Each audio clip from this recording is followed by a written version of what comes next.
This is the Quilt Top Edge Selection.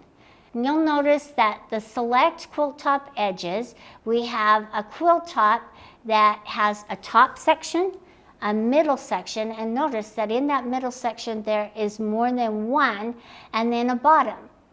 This is for an edge-to-edge design from top to bottom that's going to have several rows going down.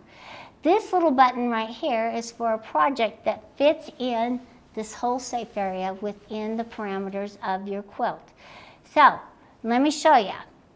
This quilt here has a top edge coming up around, so this is my left. I'm going up and around, across, and I'm pulling it down, and notice that there's more quilt down here that needs to be quilted. So I will be using this area right here. Now, if my little table runner fit within this area and I came all the way across, this is the one I would be using. All right, so we're going to select our top edge, because notice I have two corners and I'm going down the side. So now I'm working on my top.